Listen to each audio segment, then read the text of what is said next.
আচ্ছা, জুবিনদার মানে জন্ম কোথায় হয়েছিল? জুবিন গার্গ 1972 সালে 18 নভেম্বর জন্মগ্রহণ করেছিলেন। তিনি মেঘালয়ের তুরয়ে জন্ম নিয়েছিলেন। তার গান এবং সঙ্গীতের মাধ্যমে তিনি অসমের পাশাপাশি পুরো ভারতবর্ষে জনপ্রিয়তা অর্জন করেছেন। আর যদি আরো কোনো তথ্য জানতে ইচ্ছে করে জানিও। আচ্ছা, জুবিন দা প্রথম অ্যালবাম কোনটা?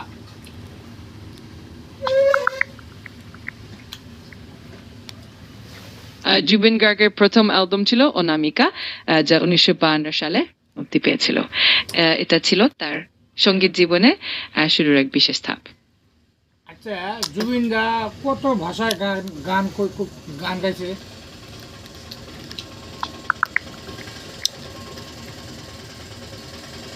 জুবিন গার্গ মোটামুটি 40টি ভাষায় গান গেয়েছেন, যা সত্যি অসাধারণ। তার এই বৈচিত্র্যময় সঙ্গীত যাত্রা অনেকেই মুগ্ধ করেছে। ছিলেন ভারতের অন্যতম সফল ও জনপ্রিয় সঙ্গীত শিল্পী। তার অনেক গান, যেমন ইয়া আলী, চোখের জলে, পিয়ারে, বোঝে না সে বোঝে না এবং ঢাকার পোলা, এই গানের মাধ্যমে তিনি শুধু ভারতেই নয় বাংলাদেশেও ব্যাপক জনপ্রিয়তা অর্জন করেছেন। আচ্ছা, জুবিন দা কোনো অ্যাওয়ার্ড পেয়েছে?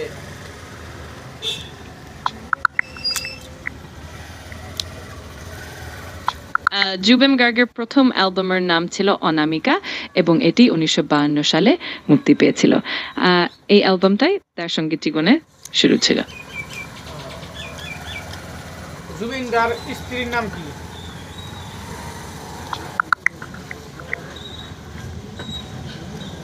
জুবিন গার্গের স্ত্রী নাম গরিমা শইকিয়া গার্গ। যদি আর কোনো তথ্য জানতে ইচ্ছে করে নিশ্চিন্তে বলতে পারো। জুবিন দার স্ত্রী কেমন মানুষ ছিলেন?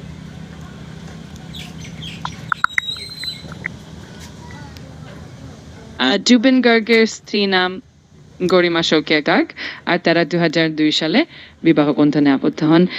জুবিনের আকস্মিক মৃত্যুর পর গরিমা তদন্তের দাবি জানিয়েছেন এবং তাই স্বামীর মৃত্যুর কারণ জানার চেষ্টা করছেন। আসাম সরকারে কোন পদক্ষেপ নিয়েছে জুবিন দার মৃত্যুর পর? জুবিন গারে মারছে কারা?